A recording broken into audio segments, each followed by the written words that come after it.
purity, and offering. I'm Christy Birchville. Today we're looking at Malachi and we're in chapter 3. Just the first 5 verses, so verses 1 through 5, and we've been talking these previous sessions kind of about some things God's really upset about.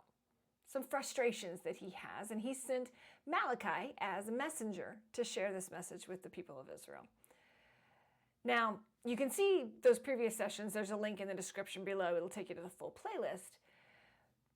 But if God was upset about the people bringing unclean and unworthy sacrifices to the temple, he was just as upset when the people themselves weren't doing what they needed to do in order to be ready to offer the sacrifices. They weren't preparing themselves. They weren't cleansing themselves. They were just showing up and offering the sacrifice as if it was a common daily duty. God was not pleased. The messenger here is delivering the message that they needed to be cleansed. The people themselves need to be refined like silver. Verse 3, so in Malachi chapter 3, verse 3 says, "He will sit as a refiner and purifier of silver. He will purify the Levites and refine them like gold and silver. Then the Lord will have men who will bring offerings in righteousness."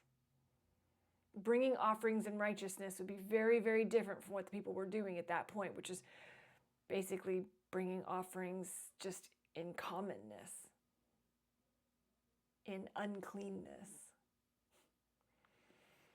Here he's talking about the people need to be refined like silver. Now, if you think about it, if you kind of study the process of what it takes to refine silver, we know it's heated up to very, very high temperatures and it's basically liquefied. You want liquid silver. And as you heat it up, all the impurities actually rise to the top. So you can take something across the top and just kind of skim it off and get the impurities off until what you're left with is just pure silver.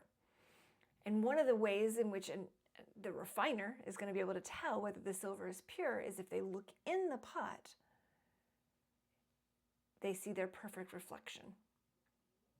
If there's still impurities on the top, it'll be muddled.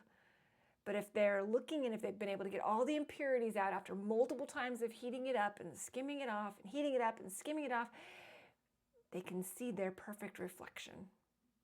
Then they know they've got it pure. Jesus is our refiner. He is putting us through situations in order to skim off the parts that don't look like him. Jesus wants to be able to make us like him so that when he looks at our lives, we look like Jesus. Are we allowing God to do this in our lives? Are we fighting against him?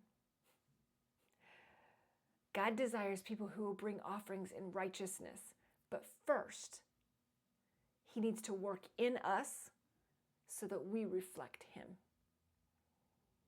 We aren't to try to clean ourselves up. Some people feel like, oh, I'll come to God after I get my life right, after I do these things. No.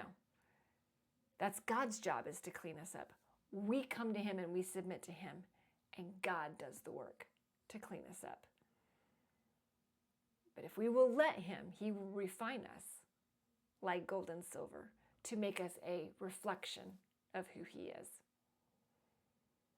Are we allowing him to do that in our lives today? I'd love to hear anything else that you see in these first 5 verses of Malachi chapter 3. Make sure you subscribe so we can see you tomorrow. Thanks so much.